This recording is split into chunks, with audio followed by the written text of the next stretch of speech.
This program is proudly brought to you by LateNightMedia.com for all your podcasting, comedy writing, and hot steaming pod needs. LateNightMedia.com. Conscious wisdom, challenging our skeptical, critical thinking, digging deep into the dark and the light, and exploring the depths of our mind, body, and spirit. The podcast sprinkled with science, creativity, ageless wisdom, philosophy, and conspiracy. So be part of the discussion and get involved. Be part of the action of thinking and being the revolution. Be conscious with wisdom. Conscious wisdom, challenging our skeptical, critical thinking.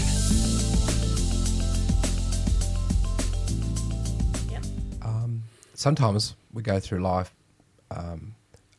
thinking, but not really aware of what we're thinking. I'm wondering whether the first experience could have been unintentional, but of the same manifestation.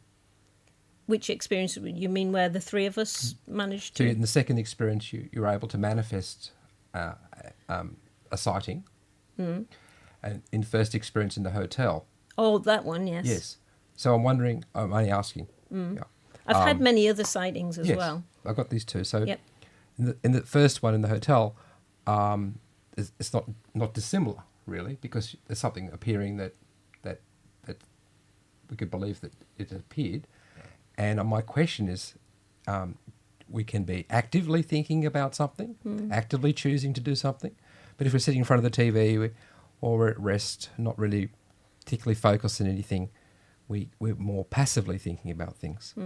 And if we have a strong belief about something, then perhaps at some point it may come out unconsciously. Well, I don't have a belief in UFOs. I don't have faith that extraterrestrials are visiting us or anything like that. So I as I say, I'm still open to it. I've had lots of experiences, some shared, some just personal. Yes. And I'm fascinated by it. I wouldn't say either way that extraterrestrials are necessarily visiting us or not. But I'm certainly totally intrigued, and I do think that there is a lot of evidence for it. I think I'm getting the kind of feeling that there's a little bit of both that's involved in this. Like, our consciousnesses aren't fully aware of what we're actually doing in all of this. Well, there's two types of consciousness, Groff says. You've got the hylotropic and the holotropic. Hylotropics are general reality that we're all working in, but a lot of people can selectively have the consciousness which is holotropic, which is being more aware of the psychoid part of yourself. So what's psychoid, just for people who don't know?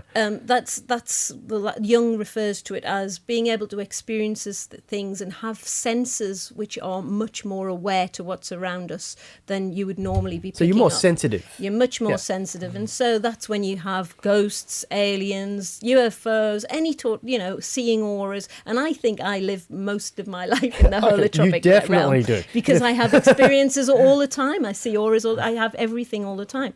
Now, that doesn't necessarily mean that they're not there or they're there, but I'm perceiving them, and it's a shared thing. A lot of people do perceive these. So my question is, why are some people not able to have those experiences? Is it their own belief, their system of belief that they cannot, that there is no such thing, and therefore you aren't opening your senses up to be aware to Well, this is where the consciousness comes into it. It's because, if you don't want to see it, you're not going to see it. Barry, you've been well, it's been happening both sides of me like an explosion there for a moment. I love it. Talking about consciousness now, I'll give you an example that I can't explain, but it's an interesting thing that happened. One evening, this is in Grafton, when UFO activity was happening full time. And I was laying down to go to sleep, and I was imagining myself in a small, round UFO flying at low altitude over a creek where I was working and looking down and seeing myself looking up at it. Okay, this is. So were you awake at the time? I was awake, yep, okay. And before I go to sleep, I'm saying, now let's do an experiment here, So and I'm in the little UFO, and I'm looking down at myself, looking up at it, and then I'm back there looking down. Like I'm changing consciousness from I'm looking at me, and then I'm looking at the UFO, right? Yeah, so for a layman, you'd be having some sort of weird outside of body experience. No, it's all happening in the mind. It's all in your mind. Yeah, this is just a transference of thought, Okay, to create this image. Anyway, the next day, I went to work, and during just after morning tea, I was outside, and over the building of work there came a round orb. It was about a bit over 30 centimetres in diameter. It had a corona or an electrical field around it. It was silver in colour, and it was flying directly over the creek where I imagined in the previous night.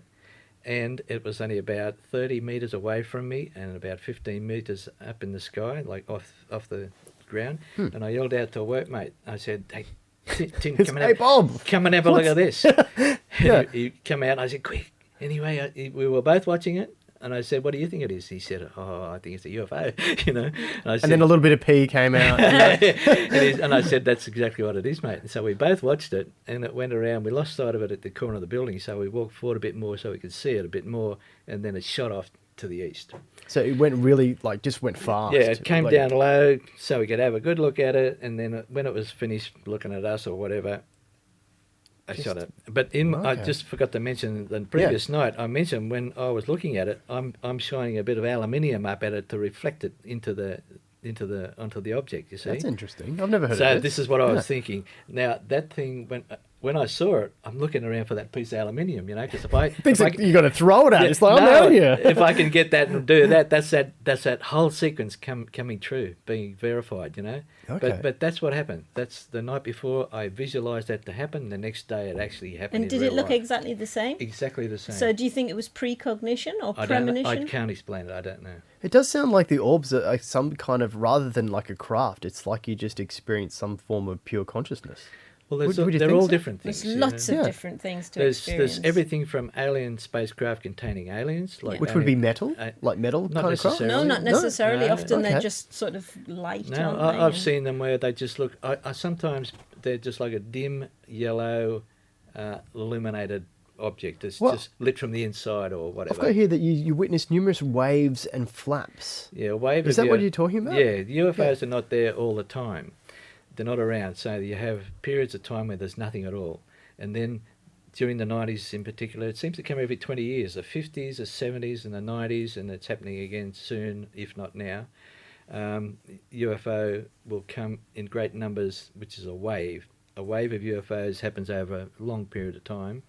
A flap is when it's a concentration within that wave of 2 or 3 days, or usually about no more than 3 days that I've been able to experience. And I've seen 3 or 4 of those flap situations. Okay. And every 20 minutes or so, there's UFOs going over. And they can be anything, like from... Wow, I'd love to see this. This sounds really interesting. Boomerang craft the size of a football field at rooftop height. I mean, what's the wonder people don't trip over them, you know? Like they're coming in so close. And these were going up and down the east coast of Australia, from here to Sydney. And there was a couple of girls at Coffs Harbour were turning the lights and TV off and just watching these things go up and down the beach.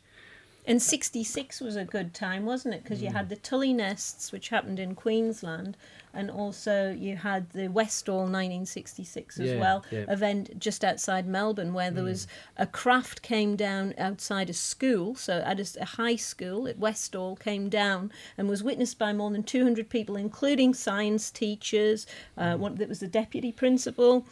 Lots of principals, teachers. Geez, got it. Yes, they all came out there because it was playtime, so they all came out. They were all there, and they all witnessed this craft coming down and then landing somewhere. And then things differ. Some children said they went over and they touched it. Some say they didn't. But there's a lot of witness. Yeah, there's some. There's a whole app on the thing called Westall 66 where they did some research on it. Someone at one of the academics did it who was involved, who was one of the children at the time. But there was that, and then there's the Tully Nest case, which happened up in Tully in Queensland, which UFO Research Queensland actually went up there and did all the research on it. It was a banana farmer just outside Umundi. He was driving along in his tractor about 9 o'clock in the morning. And he was driving along, having problems with his tractor, got off the tractor and then saw this craft, this saucer-shaped craft, taking off around where all these reed beds were. And then he went over and all these reed beds had he said it was about 25 feet in diameter, this silver craft, but there was all these reed beds and there was physical evidence of them being spun round where something had landed, multiple ones. And lots of research was done there. I said people from UFO Research research. Queensland went up there and did so. So 1966, I would say, was a flap, wouldn't you? Yeah, you would say.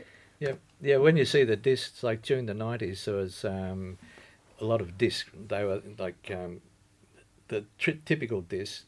And 1999, I saw a group of UFOs that lit the whole sky up.